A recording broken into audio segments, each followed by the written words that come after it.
you need that feedback process, because if you are so against hearing any feedback because you're scared of constructive criticism, you'll never improve. No. Like, how are you meant to know what you're not good at if you don't ask for feedback? Absolutely, yes.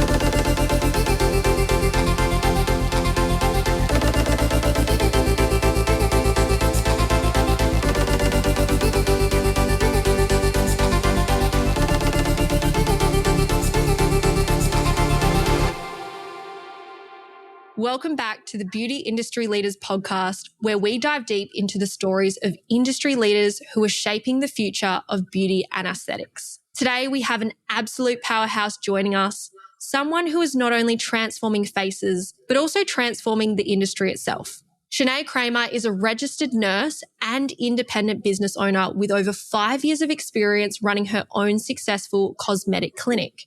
Her journey in aesthetic medicine began in 2016 when she completed her first cosmetic training course.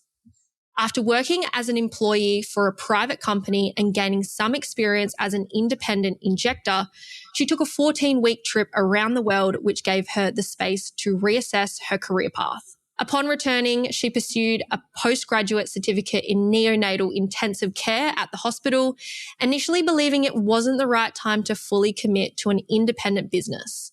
Instead, she worked as a subcontractor for a large chain clinic, allowing her to maintain her client base while focusing on her studies.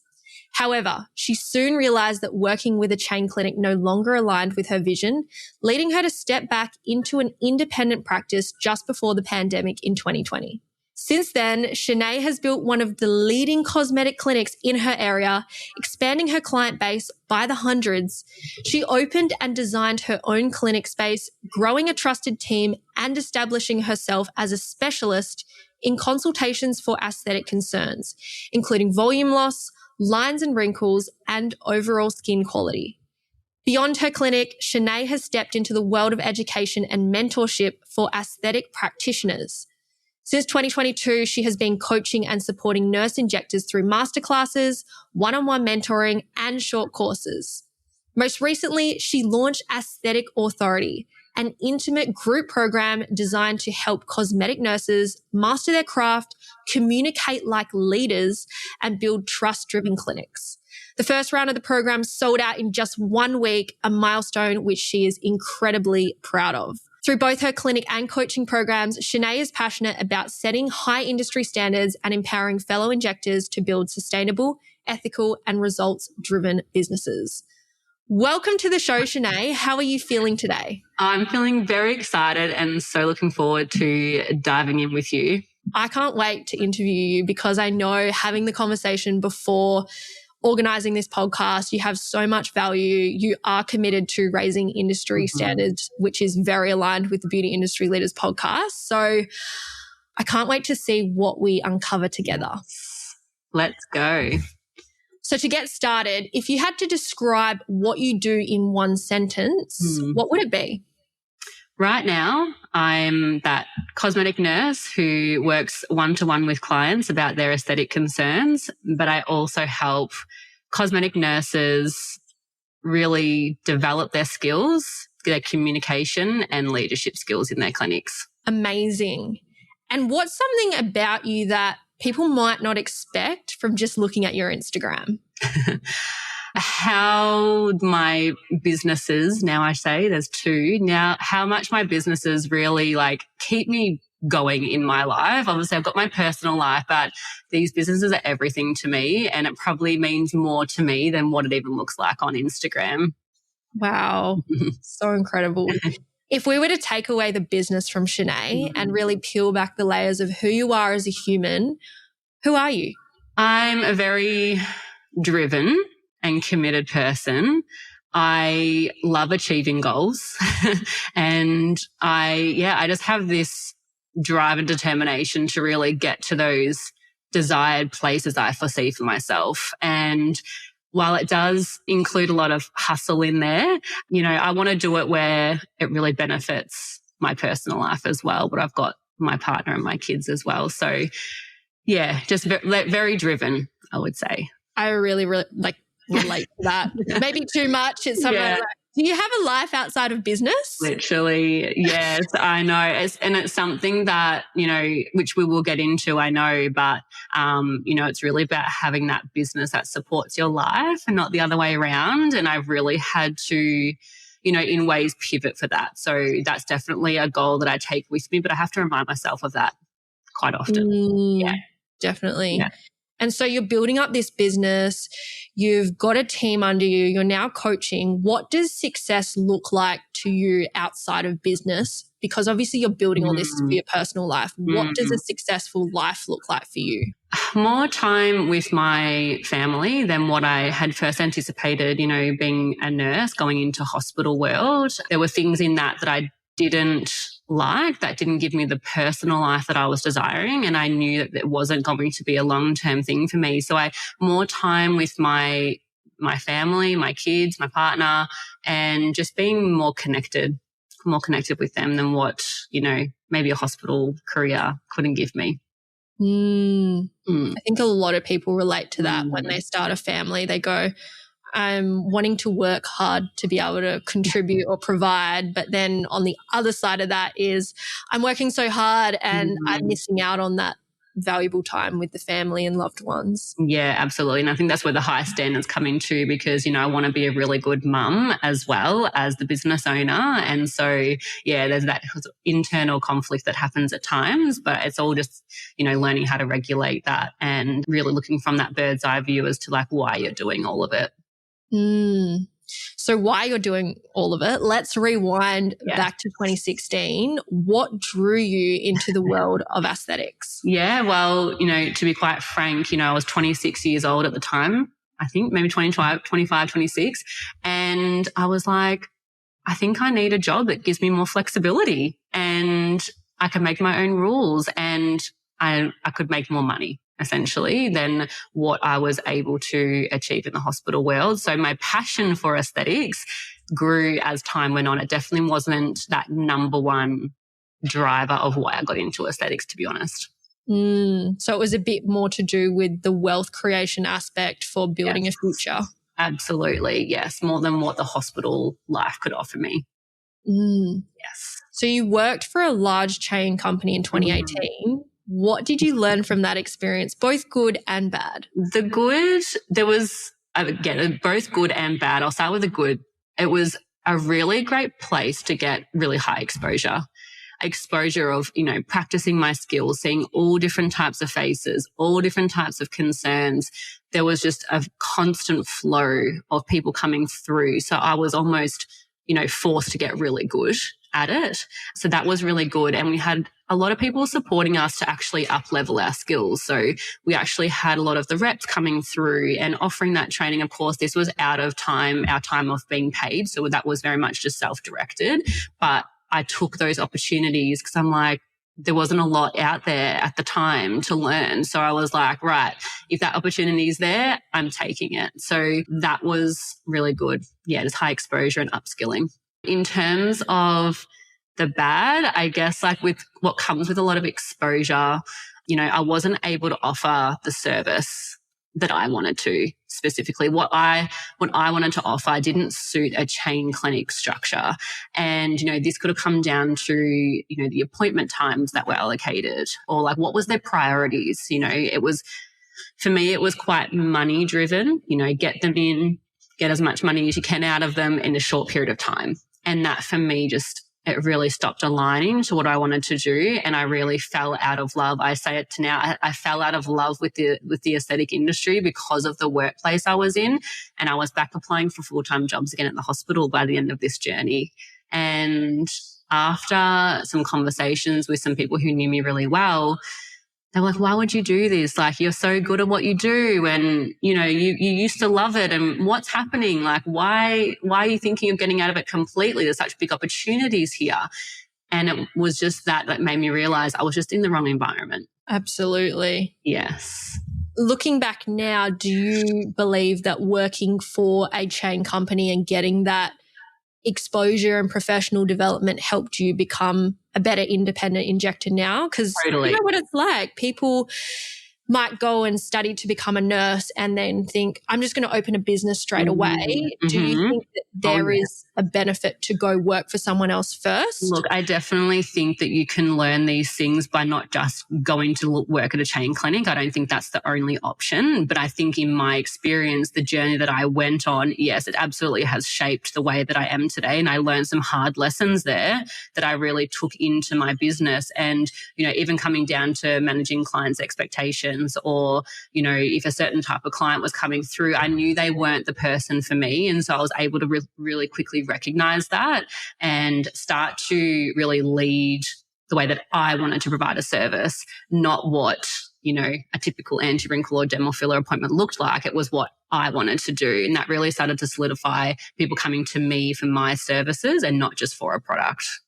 And you can already tell by the way you show up, the service you deliver, the way you do your marketing, it's very client-centric. It's not about the latest offer or deal or promo. And I know legally you can't do that in the aesthetics industry. However, beauty industry as a whole, a lot of people are marketing themselves that way. And I think for you, you are able to communicate your value without having to discredit yourself. Yeah. And I know, and we'll probably get into this more as well. It's like, as the aesthetic industry is evolving and you can't, advertise, S4 medications and things like that, it's really actually forcing you to show yourself more, show your brand more, show who you are, because essentially we can all do very similar procedures, but it's more about how you're actually leading those clients through and achieving their goals with them. And that's what people are attracted to. That's why they're going to come to you.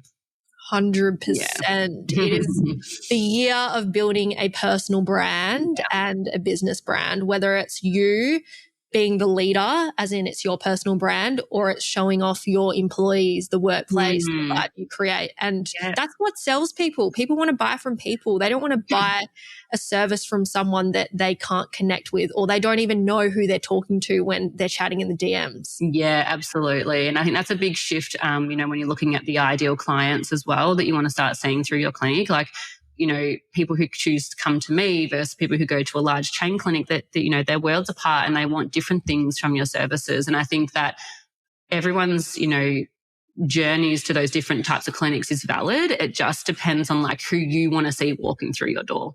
Yeah, absolutely. So 2020 was a massive year for you, not just launching your independent work, but also navigating COVID, as many of us had to unfortunately deal with. What was that transition like? Yeah, well, reflecting back, I decided that I was going to leave the large chain clinic literally as COVID was starting to be known. It was it's kind of coming over. There's a case in I don't know, it was a case half an hour away, and I was I'm sure it's fine. And we're going next week, I'm let's go back into independent work. And so I started, resigned and found a new clinic space. And thankfully, with COVID that had happened, I didn't invest a whole lot at the start, thankfully. I didn't have a lot of overheads. I wasn't in debt or anything like that. So thankfully, as COVID kind of came, I could just sort of plod along. I still had my job at the hospital. I was getting by okay. So I wasn't in a position that if it had happened now, it probably would impact me a lot bigger. But back then it was all just starting. So I also fell pregnant for the first time. When COVID, I think it was 2 months in, I think I was pregnant by the May of 2020. And so that was also a bit of a whirlwind happening at the same time. But yeah, thankfully I was able to transition to okay. We had a lot of funding come through from the government, which got me by covering my expenses. But yeah, I had to just, when we could open, we opened, and when we had to shut, we had to shut. So where were you? We're in Melbourne. So we got... Oh, you had the worst lockdowns out of everyone. We had the worst. We were the most shut. I think we were the second most shut city in the world. Melbourne had it tough during COVID. I really feel for the businesses there. Yeah. So it was a time for me to really count on my hospital work. At the same time, my hospital wouldn't allow me to increase my hours. There just wasn't hours to increase, unfortunately, because I was part-time in both. So I went and applied for another hospital closer by and did that for a little while. And I always just had to kind of pivot, just okay, we're open again. Let's slam out some patients. All right, we're closed again, back to the hospital. So thankfully at the time I didn't have children. I think that was probably a bit of a blessing in disguise that I could just focus on whatever money I could get. I would just, focus on that at the time.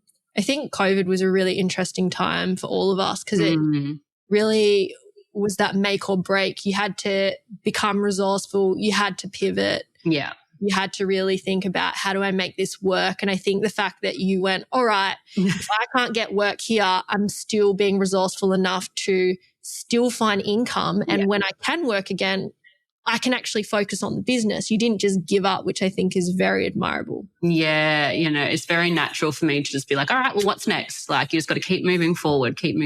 And of course, it was hard at times when you thought you could be open and, they shut you down again for the 6 weeks. But, I guess everyone was in the same boat at the same time. Like, everyone in your city we're all doing it the same. So it kind of wasn't like you were disadvantaged, but yeah, because at the same time, I didn't have a lot of expenses either at the time. So I think I was like almost one of the lucky ones.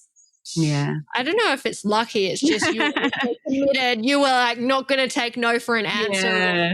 Yeah. I think that's a big difference as well with that mindset. Yeah. Was there a moment when you thought, shit, I don't know if I can do this? Like, how did you push through?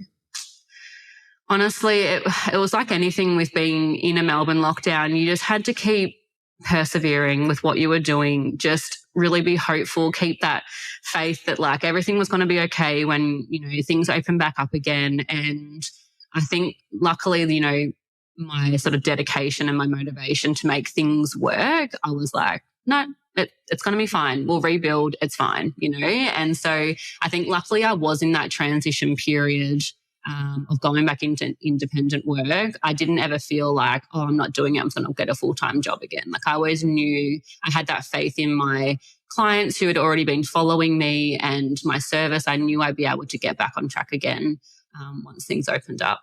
Amazing. I love it. I think there's such an interesting journey of those who persevered and were resilient because it's like if you can get through that, you can get through anything, Yes. It's not like you're going to be coming up to a time anytime within the next 10 years. Well, it could happen, but highly unlikely because it's already happened so recently that you're going to be forced to close your business for 8 months. Essentially. Yes. And like I said, I think now if it happens now in like my current structure, like I think it would impact me to a bigger extent, but I know that I would pivot. Like I said, if I needed income, it would be pivoting to something else. And, that's the luxury of being a nurse is that you can always go and, apply for jobs and there's lots of different opportunities out there. So I know that it's almost like this bit of a safety net in the background that I've always got that to fall back on as well. If we ever have a pandemic again. Hopefully not. So with nursing and any healthcare kind of profession, there's a level of regulation. So you've got APRA, the governing body, and you also have to do professional development, which I think is actually critical to the success and continuous upskill to ensure everyone is actually on the same kind of playing field. When you get complacent, you keep learning, or I guess not learning, but you're staying in that same place and you're not learning about the new things that are coming to light, you can actually fall behind. Now, I know you've spoken about the lack of professional development for nurse injectors.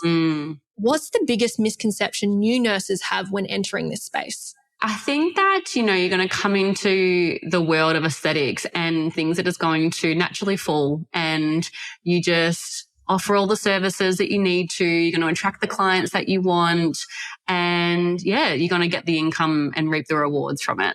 It's almost like this sense of ease and just getting it done. I'll have a business, clients will come, I'll get the money. And I think that's probably the biggest misconception, I would say. And then next minute you're like, oh my gosh, I've just spent this money on rent or fit out and the clients aren't coming. I don't know if I priced my services right, and I'm not allowed to do any of the marketing that I thought I could do. Like, what's next? Absolutely. So I guess that's kind of like, there's aesthetic misconceptions, I guess, of like actually getting into the aesthetic industry, not necessarily being a business owner. But I think that's very much like that business owner person, like leaving the hospital thinking like, yep, aesthetics is where I want to be, and then opening a business. I'd say that was where mostly of that misconception would come in. And in terms of professional development, what do you think is critical to the success of someone coming into the industry, or alternatively maintaining their reputation and business long term? I first and foremost always say like your knowledge is power. Like when you deeply understand the services that you're offering, or like even the products you're selling, like whether it be not necessarily like your injectable ones, but even if you're doing skincare and that, it's like when you deeply understand your clinical skills and your clinical knowledge, that is just that solid foundation to then move forward, because you can better understand the benefits and all the limitations of your service, and that will then be able to be communicated to your client. So you can really start to lead them and guide them into the directions that you think are going to best suit them and achieve their goals. So yeah, just wrapping back up, it's just that education, that skill and knowledge. And I think to really add on to that, it pays to invest in reputable trainers, people who do go in depth with the knowledge, because there's a lot of short courses out there. People think, I don't have the money to spend this much, so I'll just go for the cheapest one. And the advice, the strategy, it's not there. And then that actually puts you at a disadvantage as an injector or a professional, because you don't have well-equipped knowledge and skills to be able to advise. Absolutely. Look, now that there is a lot more availability, like, and a lot more businesses out there providing training, people might just be like, I'll just go and learn a new skill. I'll just get hands-on training. And while that has a spot, I almost say like that's the last step you need. Like if you don't understand how, why you're doing it, what's it going to do, what's not, what isn't it going to do? Like, is this even the right skill for that client? Like, who cares if you can inject it? Like, that's like the last step. That's like sugar on top. But that's where people often spend their money. I agree. I've had a lot of conversations with people who are struggling to see any progression in their business, and they keep taking new training courses. Maybe not so much in aesthetics, but definitely in beauty salons, where they go, okay, I offer brow services. Now I'm going to add lashes. Now I'm going to add nails. Now I'm going to add body sculpting. And they think that getting more and more services is going to get more clients in. But the actual problem is the marketing to get new clients, but then also the client retention aspect. They're not keeping those clients. Yeah. And I think there's this really I sort of have these pillars of each service to have success. And I think if we're not looking at every single pillar of each service, you can really lack.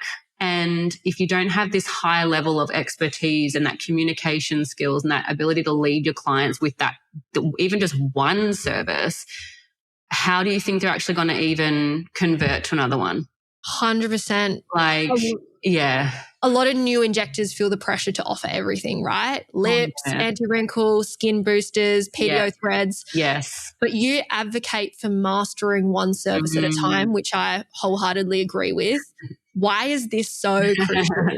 Yes. Like I said, I've got these, these pillars that I talk about where it's you got to get really good at what you offer in terms of even just theory, knowing exactly what you're doing, because you need to be able to recognize what are the good things about it, but also what can't it do? Because especially with aging, often one concern will be having multiple different reasons why it's happening. So there's often this, ideally a multi-modality approach.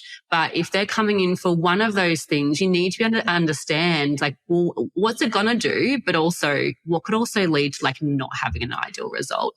And you need to be able to understand that. You need to be able to communicate that with your clients, because at the end of the day, they probably will come back complaining because it hasn't done what they wanted it to do. So it's really focusing on that clinical knowledge, and then that connection with people, being able to connect and build that relationship and consult, and then applying the skills and getting the results you want. So when we have a really nice loop of like this with this, you know, the clients coming in, they're happy, they come back, you know, that retention's happening. That's when I sort of say, okay, you're confident with saying the prices. You don't have this sort of lack of confidence in even saying a price. You think that your expertise is so high, of course you're going to charge that price. You feel confident in that. And that's when that level of mastery starts to come in. And then I say, right, you're good. Let's move on. Let's get another one going so we can start to build that again. But we need those solid foundations for every service that we're doing. 100%. Yeah. I was just thinking back to like when I was a kid, I learned how to play 10 instruments. And I don't think that that's a normal thing for a kid to do, but I was very musical. And one thing I will say is I was really good at piano. I was decent at violin. I was good at singing. And I would say I was very average at guitar. And so I also played trumpet, funnily enough. And once you learn one instrument in that kind of genre or category, you easily pick up the other ones. Okay. However, you will easily pick up other ones faster if you go all in on one. So I went all in on piano, learned how to read music, practice. Then I did violin, which then led me into guitar. And so I could play them all right, but there was always one hero one that I was the best at. And I had to start there before I added everything else in. Yeah. Now, to also speak to what Shanai is talking about, I could have just focused on piano, probably done a lot better if I put all my eggs into that basket. But I got bored and like, you know, sometimes it happens. You want other services to like cross-sell and upsell. Yeah. But you're going to put way too much pressure on yourself to try learn it all at once because you're never going to commit to mastery. Yeah, absolutely. And I think that level, that commitment to mastery, like you said, is almost getting a little bit diluted. And it's almost like, no, you have to offer everything to look established or to look like a legitimate cosmetic nurse, when it's like, none of that matters. Like that's just outside noise that you're putting onto yourself. It's just like people respect when you've got, even if it's just one service, let's say 2 services, they don't care. They're like, well, she must be good at what she does. She only offers 2 of them. Like, and look at her business. Look at the clients coming through. Listen to the word of mouth. Like, she must be the person that we need to go to for that service. And then if you compare it to someone who also offers 10, you're like, well, what's, you know, is this what are you actually good at? You know, like people want to pay more. Yeah. People want to pay more for the specialist, right? Yeah. They don't want to pay for the generalist who does everything like really half-assed. And I think that when we look at these beauty salons who offer every single service, like even sometimes in the aesthetics world, you've got skin and you've got injectables. The businesses that do the best, they have those services, but within those services are specialists. So it's not like you've got someone who's offering 10 different services. It might be that's the cosmetic tattoo girl. We trust her for that.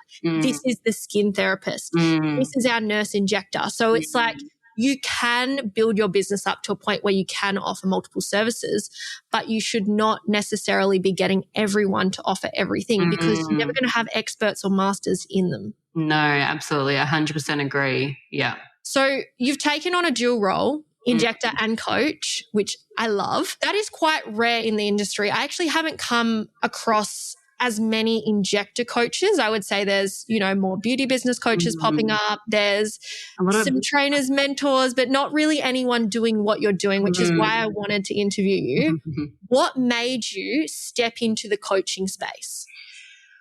Upon reflection, I've always loved teaching and leading. One of my first jobs was a dance teacher. So I did dancing when I was younger, and it was like, yep, like come and teach or, you know, be an assistant of a class. And then it was like, then take your own classes. Then it's, so I've always been drawn to the teaching and education side of things and helping people transform. And I think that's where I love seeing that I can impact that transformation of someone. So whatever they're learning, whatever we're doing, it's going from, you know, lacking of confidence or not knowing the skills yet, all the way that journey through to then seeing them succeed and kicking those goals is just super rewarding. And I think that's what I've naturally gravitated to. Even in my hospital role, I did my preceptor course because I wanted to be able to teach nurses, and I didn't mind when I had someone observing me because I could teach them, and I knew that I was going to give them really valuable information. I weeded out all the stuff they don't really need to know and just thought, no, this is going to be what you need to know. So I really felt, I've always felt confident in my abilities. So I was more than happy to then teach that. And yeah, obviously when I decided to leave the hospital, I thought, well, I'm going to have to do it at some point. I'm going to have to start coaching or teaching. And that's where I've now been doing it for the last, almost just over 2 years now. I've been dabbling in it, but I have had a second baby. So it has been a bit choppy. But yeah, I've been known for it now for over 2 years. And so with your coaching, what is the thing you're known for when it comes to your coaching? Well, a lot of it is that theory, like the clinical skills, the clinical knowledge. I've been getting more into more of that consultation, like actually like you've learnt the skills now, but let's actually guide our clients, because we know we have, let's just say we only offer one service, but we've got hundreds of different faces that will come in seeking that product, and we need to know how to use it or when not to use it. And so that's where I really feel like my program now has really built. It's more about building that trust with the client and also mastering the craft, of course, but it's really building that a trust-driven clinic. So not just a clinic that, you're there for a sale, you're the money-making machine. No, I think that long-term sustainability is when clients really trust your judgment. So it's really that you're being the leader, you have the knowledge and the skills, and it's like a no-brainer. Like, why wouldn't you go back? Absolutely agree. I'm really curious to pick your brain. Walk us through what makes a truly great consultation. Like, what should clients expect when they come into a clinic for a service? What does that process look like? Really, when I think about a new client coming into the clinic, first things first, it's like, let's connect. Like, you really want to connect with them. And, it's kind of for both of us to really understand, like, where do we stand for each other? Do we have similar values? Are we on the same page? Are we aligning here? Kind of like when you're going for a first date. So you don't just like walk into the clinic and then get ignored by the owner. And then they run into their room and they're like, oh crap, haven't prepped ready. Like, it's that acknowledgement of it's everything. It's even from when you've even, you haven't even gotten to the clinic yet. It's like, well, what information have you got? Where's the direction of how to get there? What's that experience feel like, before, when they're even sitting in a waiting area? So it's really trying to set the scene of your standards, even just for your space, even before we've even sat down for the consultation. So that's that. But then obviously coming into the consultation, it's really understanding, the clients are here for some reason. And it's really important to really flesh that out. Like, why have they made this appointment now? And it really helps to set, timelines, how deep they're wanting to go with these treatments, their investment into it. Is it just a twice a year thing, or is it like they want to come and do monthly treatments? What is it? How deep we're going to go? And like I said before, it's all about really figuring out, are you in the right place? And I'm a really big one for, if I don't truly believe that what I have to offer is going to achieve your goals, you will be referred somewhere else. And I know that I have certain boundaries that, I don't treat every area of the face with, a certain product. I will refer you on to someone who I know can address that, or even as just like a second opinion. So it's really figuring out, are we the right people for you, and are we aligning? I think they're the top things. Love that so much.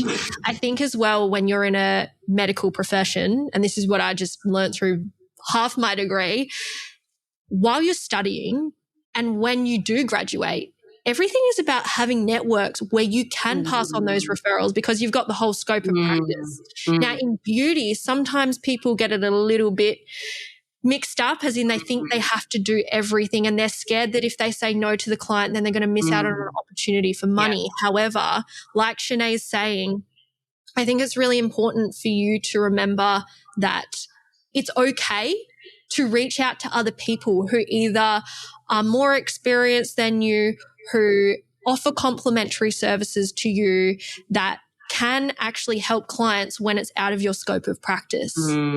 Yes, absolutely. And I had to do this a lot more in my junior years because I didn't have the accessory treatments that I do now. So, I was only able to do, a certain treatment, but I'd say, look, I think you really need to do X, Y, or go and see this person because I think they can really elevate your results. So it's coming from a good place. And even if you have to say no to a sale, that's okay because, in, a year's time, they might be concerned with something that you do offer and they will come back and the referral process will happen from there. So I think there's a lot of power in saying no. It really shows your high standards and your integrity as well. I agree with everything you're saying. And it'll come back to you tenfold. If you refer someone else on because you genuinely have their best interests at heart, they might send someone else to you, or the person that you referred them to will eventually send someone back. Like, it's good karma to know when to say no. If you say yes to everything and you're not delivering the right service or giving them the right information, it can actually land you in some troubled waters later on as well. Yeah. And something I've recognized being in the coaching industry as well, in aesthetics, is that sometimes it's just, you may think that your service is the right thing, but it's actually just there's a bit of an education gap that you need to be able to really realize, okay, my service is actually not going to do that. And I think the client's going to be unhappy. I need to refer on. So sometimes it's just, you just may not know what you don't know. And so I think that's where it's so important to really understand for us, it's even just like the general aging of the face. It's like deeply understand it. So then you know when to pick up the tool and when to put it down. So it's just that learn the skills and knowledge first before you then go and have the conversations with people, and obviously keep trying to improve both moving forward.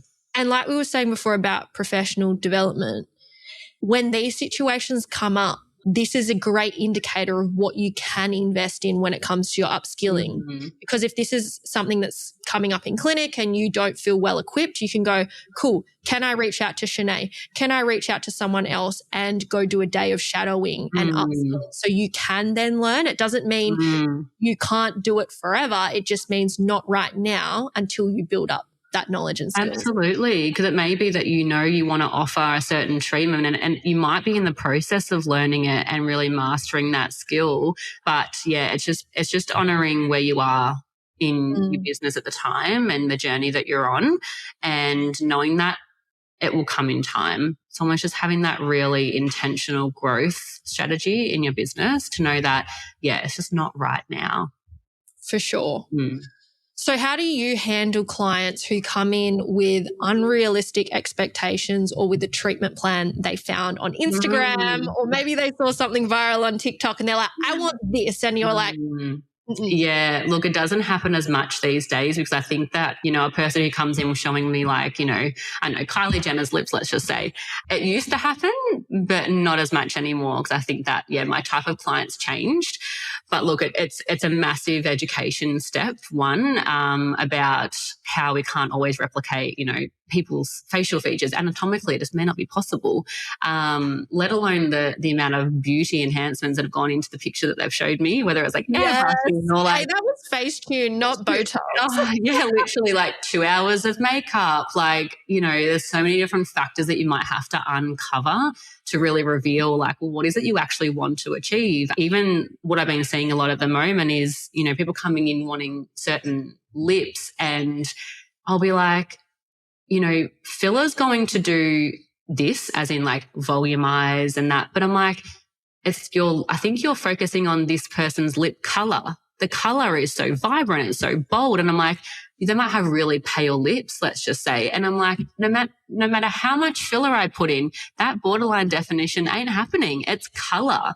And so it's almost just like really understanding like what your service is actually going to do. And then if you reflect it into a photo they've shown, it's like, yeah, this is not going to happen. You really got to flesh out exactly what they're trying to achieve. Ooh, I love that so much. I don't know about you, but when you're in the health industry, do you find that sometimes you need to ask the same question in almost like 2 to 3 different ways to actually get the real answer? Or even in coaching, because I found a lot of the time I've spoken to people. The problem is never what appears to be on the surface. Like you have to take the time to dive deep, which then loops back into why you need to have these thorough consultations. Yes. No, I think it's sometimes you'll get on tangents with people and you'll get into all these sort of conversations and you're like, all right, let's get back to what we were talking about. Or, they might come in and they'll have like 20 concerns and you're like,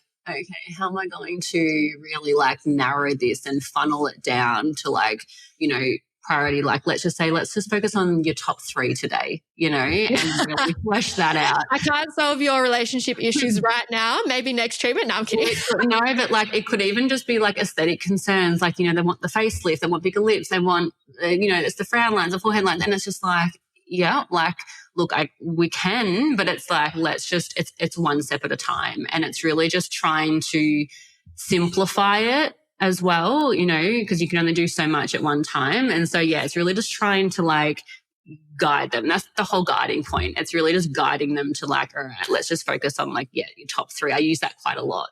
Top 3, and let's session out the next 3 sessions if they're one of those people that, has a lot on their mind. Absolutely. Yeah. Many injectors struggle with rebooking and client retention. And I would say COVID and cost of living crisis would have definitely had an impact on that. Yes. I'm not saying it's going to be that way forever, and there are still clinics that are fully booked. However, when you've got such a high ticket service and there was such open accessibility, but now there's marketing restrictions and being able to be front of mind is a lot harder. What's your best advice for turning a one-time client into a lifetime long one? I think it's that connection and the relationship building absolutely first. When you deeply understand your client and they feel really heard and they think that you have their best interests at heart, I think is like, honestly, it's over half of the problem. Like that's what you really need to do to connect. And then it's to get them into like that longer term client. It's, you want to really focus on how you are going to help solve that problem. Like they have the faith that you are going to be there to support them. And when you can't, they have the faith that you won't just keep taking their money because you have certain services. They know that you have that really high integrity and you want the best for them. So even if you can't offer the service, they know that you're going to refer them on, for instance. So I think there's that really nice, emotional side of things before even the physical transformation happens. I think it's people who are seeking a clinic like mine. They don't want to just be a number. They don't just want to be a sale to you. They want to have that really deep connection, and that they will become more loyal as long as a few boxes are ticked in that first or second treatment. To add on to what you're saying, I think there's also a level of importance with discussing a treatment plan. If you don't have a plan, and when I do the 90% client retention rate training, I'm teaching people that you need to discuss service-specific benefits of rebooking, and then you've got appointment-specific benefits. Yeah. And on the other side of that, setting that expectation of what may happen if they don't return within the time frame you've recommended. Absolutely. So that they don't go, oh, Shanai sucks. She didn't get me the result. I paid all this money and I'm not happy, It's actually having those conversations, creating that plan. How do you do that? Yeah, actually, this has just sparked something that I think, as you get so used to having these conversations, you forget that it's actually like a skill. It just comes so second nature that like you forget it. Like this can actually be taught to someone. I say to a lot of my clients, like what leads to best results and how you can actually keep sustaining your results, be consistent. We can predict results really well, especially with like, your anti-wrinkle services. When you are coming regularly and you're controlling those certain factors like your skin and, you're not just having 8 months apart here and 4 months apart there, of course your results are going to look different every time you're coming because you've just gone all over the place. Whereas when you advocate for consistent treatments from not just a salesy, money perspective, actually saying, well, if you want these results, you're going to have to do X. and actually explaining it step by step, because there is that assumption that like, oh yeah, I'll just come whenever I feel like it and the results will be perfect every time. No, that's not realistic. It's like you might be able to, but I think it's less predictable. And we want predictability. We want to know that our treatments are going to work. And so I think it's, again, you just got to educate them on that, and the rest is up to them. But at least you've said your piece and you've led them to what you believe is the right plan for them. So much value in that. And I think not enough people educate in the sense that why this is a benefit for the client. They'll just say, you need to come back at this time. Okay, but why? But why? Yeah. And you understand why it makes sense. I never forget when I was younger getting those lash extensions for the first time. You know, you kind of get told, come back every 2 to 3 weeks. And I'm like, but why? If it lasts me a month, like why? Yes. And until someone explains it to you and tells you, well, the lashes grow out, so it could cause damage, which means you can't have them long term. You know, you should be using the lash cleanser so you don't get lash mites or just something really gross, you know, and you go, oh, it makes sense. But when you just say to me, come back at this time, people don't actually think they need to rebook. And they don't see the value in it. They don't see the value in that. And if they're investing their money in your services, your expert opinion, it's actually a disservice to not recommend them the right aftercare policies, procedures, things that they need to do, because they're investing so much money. Like a recent one that I've seen come up a lot, and I'm sure you've got something to add on to this, is people who invest a lot of money into injectables, but they don't invest anything into the actual health of their skin. And so if you're just spending all this money trying to get more Botox, filler, but you don't do any kind of cleansing or at-home skincare, like what's the long-term effect of just continuing to get that? Of course, yes. And I think this has definitely come up in my more junior years. I was seeing really young, you know, a lot of young clients who like, look, their skin was pretty good. Like, you know, 25-year-olds, 28-year-olds, like skin's pretty good. It wasn't as much of a topic of, you know, conversation in those treatments. And yeah, people would just be like, yeah, I just get that. It's totally fine. I'm happy.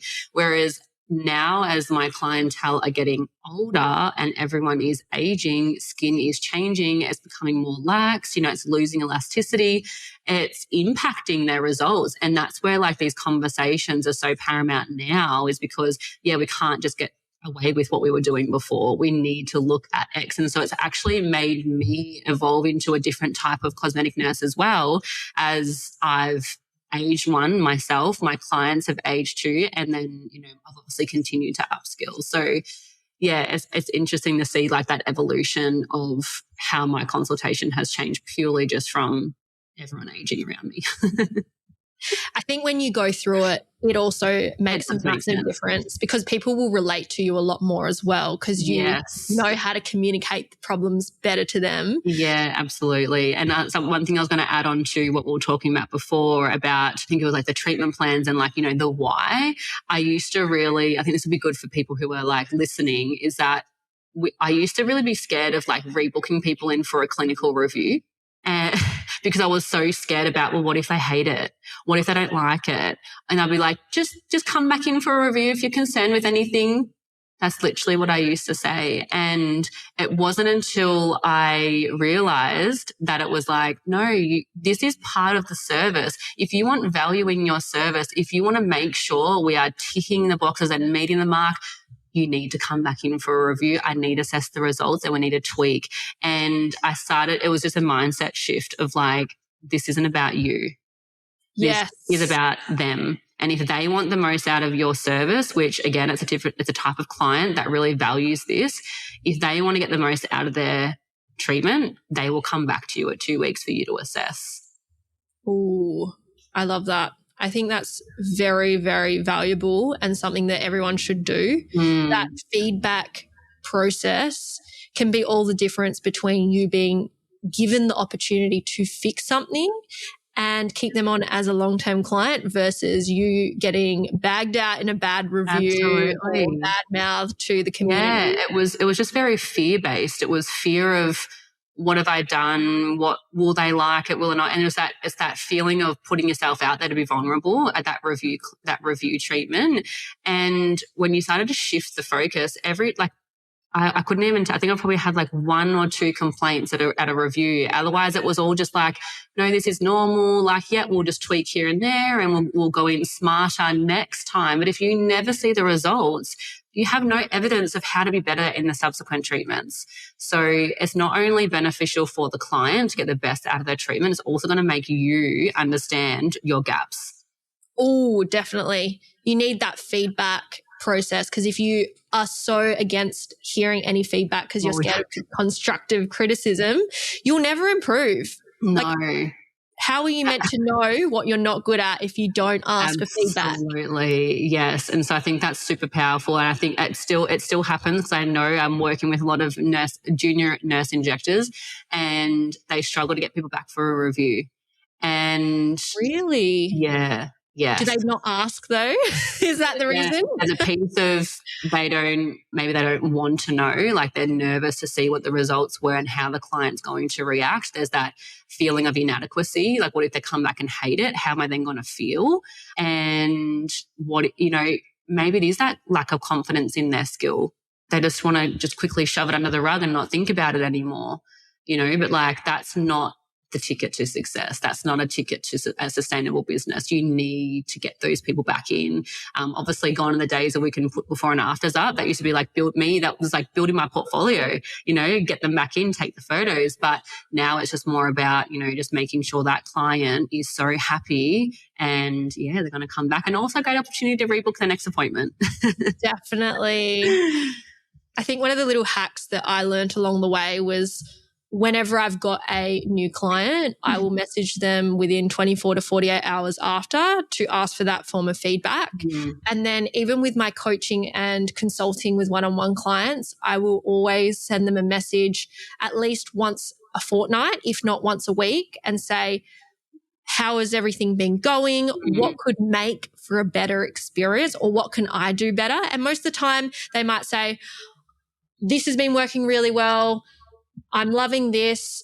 What about this? And it gives me new ideas, but also maybe in grey area for cosmetic injectors, but anyone else in the beauty industry, that is how you get your screenshot text testimonials. Absolutely. You have to ask the questions, and the more often you ask, the more often you'll hear the wins or the impact you're making. And if you've got a lot of imposter syndrome, then asking those questions is going to do one or two things. It's going to either reaffirm that you're on the right path, or it's going to teach you where you can improve for the future. Yeah, absolutely. I think, and that's where we can often get in this vicious cycle of just only listening to the negatives and like, you had that one complaint, and now you're making it about like that's your whole business, when it's like, actually you're not hearing about all the positive things that people are saying about you behind closed doors. So I think that's a great thing to hear. I don't think, even if you don't publicize it on social media, it's like, it's for you.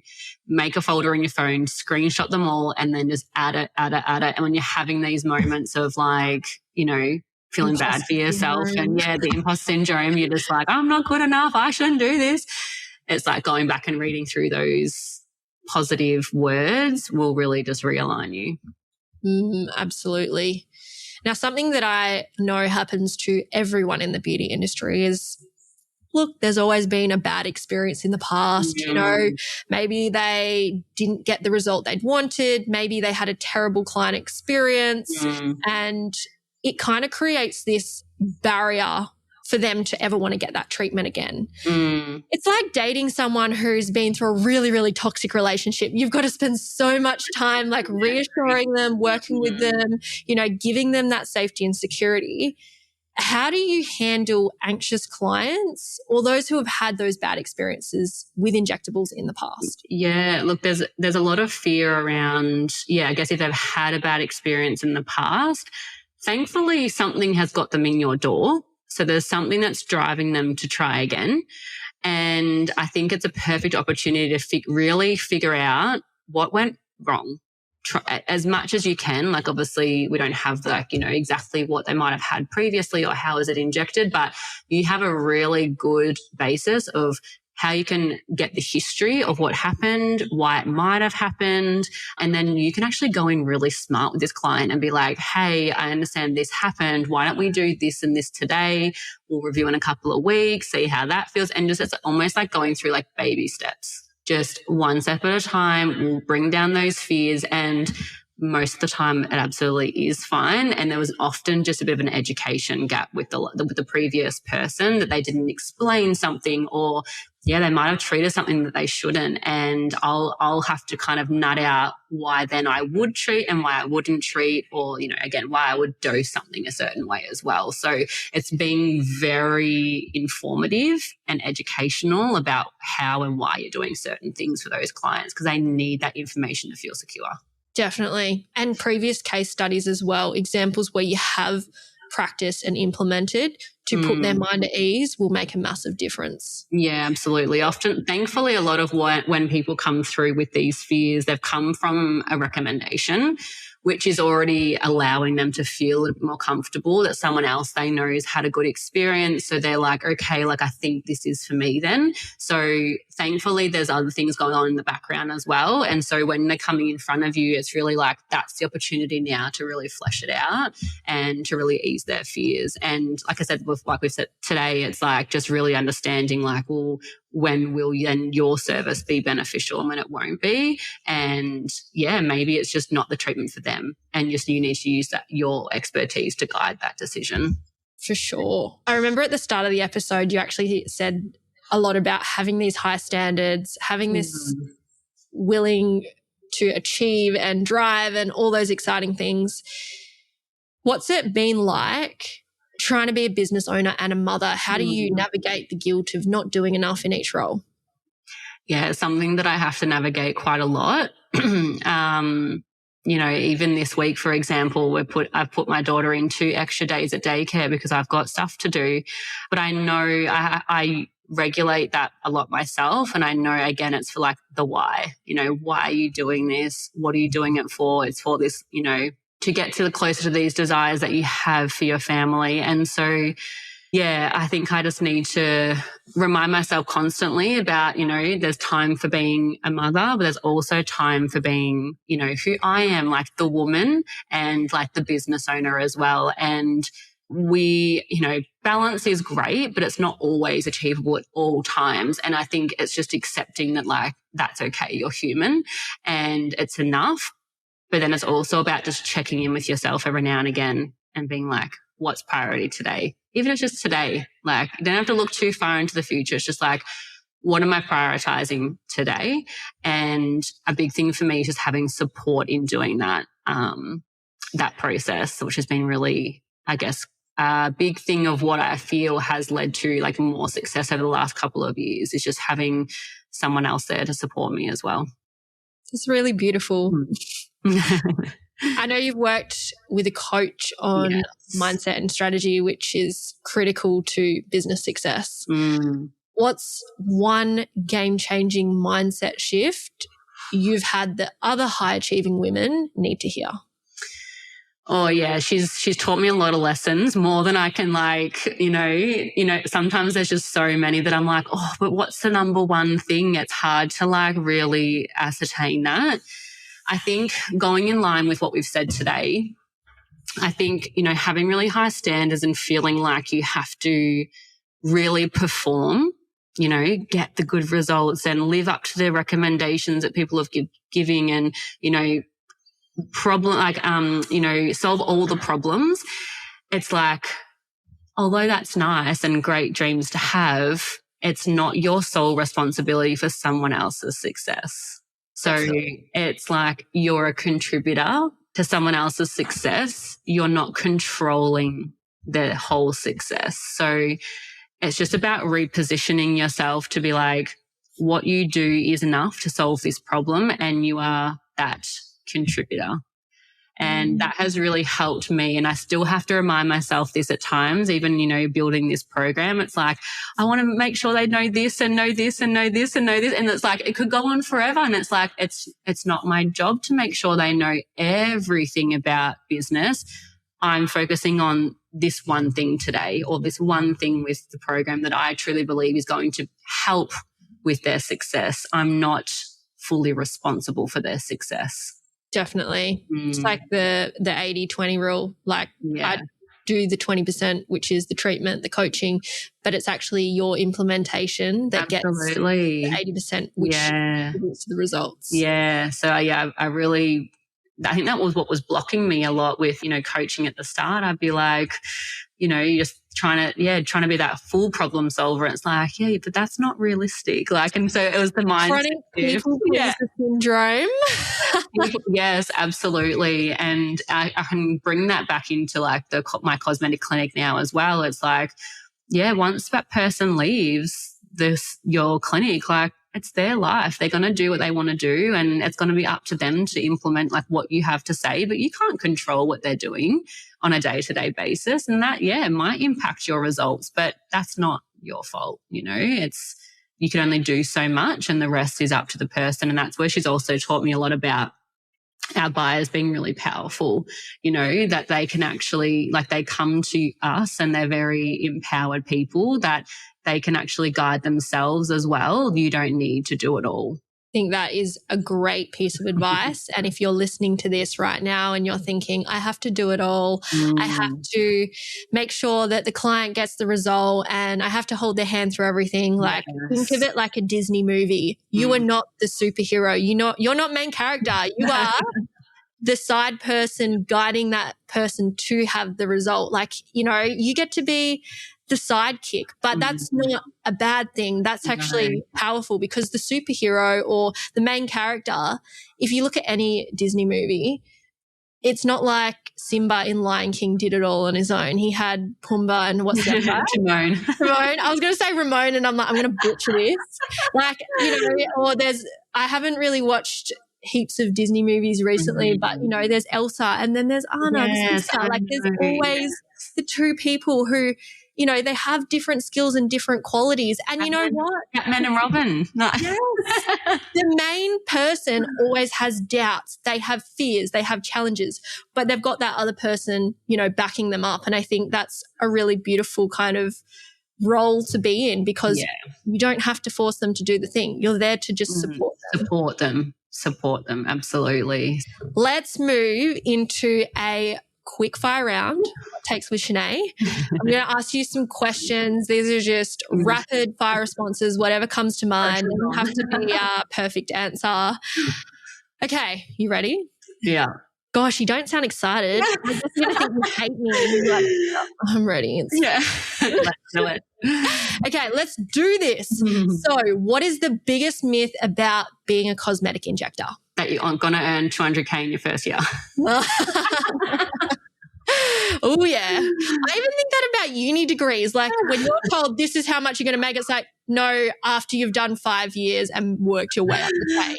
Literally. Yeah. What's one thing you wish you knew before going independent? Oh, gosh. That you're literally going to live, breathe this business for the next forever and ever. What's been your proudest business moment so far? Oh, I have to have two, one for each. Okay. Having my clinic space, doing a fit out, having my own little haven, and then launching Aesthetic Authority. Amazing. Congratulations. They're huge achievements and something that you should definitely celebrate. Thank you. What's your number one non-negotiable for success? Oh, never stop learning. If you had to give one piece of advice to a nurse entering aesthetics, what would it be? Oh, find your people. Surround yourself with epic support. Whether it's one person, whether it's a coach, whether it's a program, like, have your people that you can debrief with literally on the daily. And where's Shanai going to be 5 years from now? 5 years from now, I don't think I'm going to have any more kids. I think we're done with 2. Aesthetic Authority is going to be a program that every nurse wants to do once they've done their boot camp training. And the clinic is going to be bigger. It's going to have a bit more of a team, more team underneath us. And, we want to be number one in our area, number one known. It's a great goal to have and so achievable with the mindset and business you're building. So I know you're going to be 5 years from now listening back to this episode and you'll be like, oh my gosh, I was such a baby back then, even though you've made it so far already. Oh gosh, yes. So you've got to do those reflection moments and to see where you've come. So I think you can get so stuck in like where you're at right now. And it's like, God, this used to be a dream where you are right now. So it's great to do that. Definitely. Shanai, this has been absolutely amazing. Where can people find you, work with you, or join your program? So I'm located in Melbourne. So our cosmetic clinic's in Berwick. You can see us on our website or Instagram page. So it's www.your-aesthetic.com.au or Instagram, it's your-aesthetic.au. And for all my cosmetic nurses, my Instagram page is your-aesthetic_academy. And you can find all of our, contact me on Instagram. That's the best way to jump on. Yeah. Come into the DMs. Definitely. And even if you're not in the injectable industry, there's so much to learn from Shanai because of how she presents herself and how professional she is. It's definitely a standard to take inspiration from for sure. Thank you so much for having me. This has been, awesome.